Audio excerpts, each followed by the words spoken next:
ways you would say you found your purpose, and what would be your advice for people who are still finding their purpose?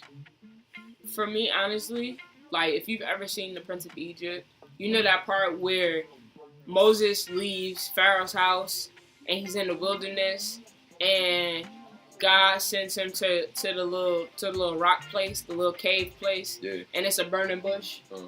That's what college was for me. College was my burning bush. College was the place where God was like, okay, I'm going to take you away from everything that you know, have you live on campus, have you separated from everything that is remotely of who you are not.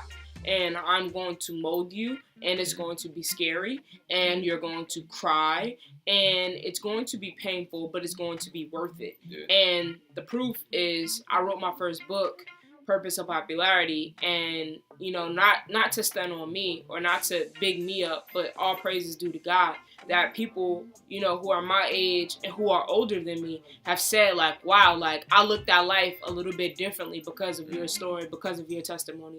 So purpose is very fearful. It can be intimidating, but as you walk and you establish your confidence and you start to more so depend on God and His plan for your life, it becomes like air. You just breathe it and you just walk into certain things. So I mean, just that's what purpose was for me. So yeah. Yeah. For me, I would have to say like finding my purpose naturally came like through God. Like it naturally like entered my spirit. Like I knew what I was supposed to do. It's kind of like everything that had to do with my purpose is like my personality already matched it. So I didn't have to equip for it. I didn't have to get prepared for it. So I just knew what it was. But the hard part for me was living it, I guess you could say. Wow. Yeah. And the procrastination that came with it. Right. I guess you could say. Right.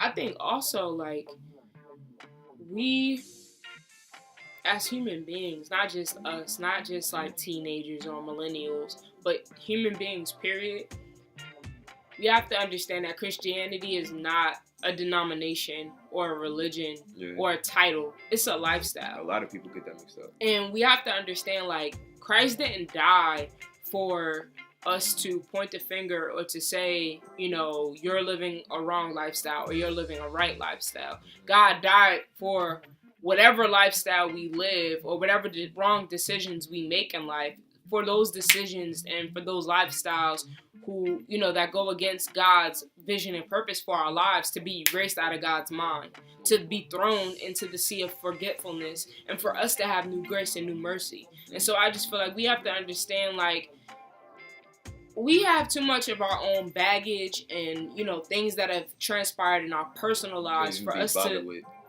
It's kind of like, for what? Yeah. What is that doing for you? Ain't none of our business. Right. So we have to focus on us. And I think that's what purpose is. Yeah. It's teaching us to really like weed out. Okay, yeah, I don't have time for that. You know what I mean? It's discipline. Yes. It's getting to the roots of the tree. And saying like, no, we have to deal with this. We can't be worried about other people's roots. Like, that don't got nothing to do with this. That's not going to help, our growth. Yeah. We have to focus on what God has given us and how we can use it to, enhance His kingdom and enhance the world. Yeah. I agree. How important would you say is consistency when dealing with purpose? Everything. Without consistency, okay, think of it like this. If God, I'm very vocal and very open. I didn't find God. God found me. Like, He's been with me since day one. If God wasn't consistently pursuing you and wasn't consistently showing you, I'm God, you wouldn't be a believer. Yeah. You wouldn't have this revelation. You know what I mean? Yeah. So that's the way that I view consistency. Mm. Like, if Christ did not pursue me, if He wasn't consistent in showing me, if His track record wasn't a trillion and zero, you know what I mean? Like, I wouldn't serve Him the same. So think of it like that. If you're not consistent with your craft, nobody's really gonna believe in you. I would say the same. Like, try to block out those distractions that get in the way. Because for me, I know I got distracted a lot with like procrastination. Like, I've known my purpose since I was 14. I just never reacted because I felt like I was too young. People wouldn't take me seriously. Yeah. You know, and especially like entering high school, like they already didn't understand me. You know, like I was cool, I was popular, but then again, like they couldn't read me. You know, so like I procrastinated, and now I'm at a place where like if I would have only started then, like where would I be now? Right. Within those 2 years, what could have happened within those 2 years? And I think that's what we learn from purpose. Purpose teaches, like, a lot of times we feel like, God, I'm ready. Yeah. I can't tell you how many times I've told God, I'm ready. I'm ready for, you know, whatever. I'm ready for it. And God has put certain people in my life, allowed certain instances to happen or certain circumstances or situations to occur in my life, and I would react completely opposite to what I told God, how I told God I would react. And so I feel like we have to understand, like, purpose teaches us the discipline of consistency. Good. And teaches us, like, no, like, you have to get it. Like, God is, like, the king of, like, spinning around the drain. He's like, I know, like, and even in relationships, God's like, okay, you didn't learn that from that relationship. Okay, we're going to go through this again with the same person, with a different person, and you're going to get this. Because if you don't get it, you're going to stay here forever. So I think a lot of times he has to, like, no, go around one more time. You know what I mean? What are ways you deal with reality getting in the way with your dreams or your purpose? For me, and I'm still learning this, I'm learning to not be in my emotions. To not allow my emotions to dictate how I respond to certain things. Because I think now, you know, God is dealing with me in a totally different light. God is basically like, I'm not going to, like, you're not a baby anymore, Kajay. You know the way. You know what you're supposed to do. You know what you're not supposed to do. You know what I've put in you to do.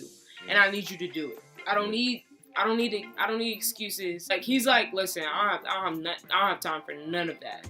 So get into my word, understand what I've done before, learn from it, learn your patterns, learn your mistakes, and let's make it happen. And once I align myself with God, I kid you not, it's like a high. Yeah. It's like an outer body experience for me. When I'm like so in alignment with God, first of all, my creative juices are flowing. I have like the craziest dreams. I have like the craziest like ideas. Like, okay, I want to do this. I want to do that. This is the person that I want to work. Everything is just like bing, bing. But it's bing, like bing. It's like a different high. Like it's not like weed or like alcohol. It's like I could live there every day. Transparent moment. It's a better high. What? It's a better high. You're literally on cloud nine. Exactly. You're like, oh my like God, not only is your brain like, not trying to be dramatic, but not only is your brain like happy and like your spirit is up all the time, but like you're walking in your purpose. Yes. So like you're naturally doing what you've been created to do. Right. And you're bringing forth fruitfulness. So you're not only just opening a door for yourself, you're leaving that door open for whoever is coming up behind you, whether they're family or non-family. You get what I'm saying? So it just feels so good emotionally, mentally, physically, you know, spiritually. You feel so much better. You just feel, and you want to live there. And it's, you know, and I've transparent moment, I've felt that continuously, and then I've been disobedient and mad at God because I'm like, I did everything, and God's like, but you didn't.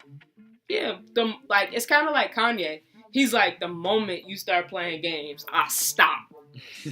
That's how, like, I'm not comparing Kanye West to Jesus in any type of way or God in any type of way, but I'm just saying that mentality, like, God is not playing with us anymore. Yes, he's merciful. Yes, he's loving. But he's just like, look, the moment, I'm hitting that button. Like, okay, you want to play? I'm gonna raise somebody up to do it. It's that discipline you need. It's not like a discipline to like, no, I'm inferior. Like, God teaches us that, like, biblically, like, if He chastises you, if He's telling you, like, no, you need to do this right, it's not because He doesn't love you. When God isn't saying anything to you, that's when you should fear. God really wants you to get it right, and there must really be a mandate on your life, so you should take heed to it. So yeah, I agree with that. How do you balance your purpose and reality? Balance and purpose and reality is, and again, I'm not trying to like scripturally force my belief on anyone. You have to be in the world, but not of the world. And you cannot be so heavenly minded that you're no earthly good. What am I saying? Be who you are unapologetically, but have the integrity and the love and the compassion of Christ. A lot of times I think that God allows certain things to happen to test our faith. To test, are you really going to believe me? Because I honestly think, like, a lot of times faith is the bridge that we need to cross to lay hold of our blessing that God has for us. It's a faith thing, so. Make sure you like, comment, subscribe, and make sure you like, comment. Bruh. Hey, hold up, I'm gonna do it. Okay. Make sure you like, comment, and subscribe, and we'll see you Friday. Yeah.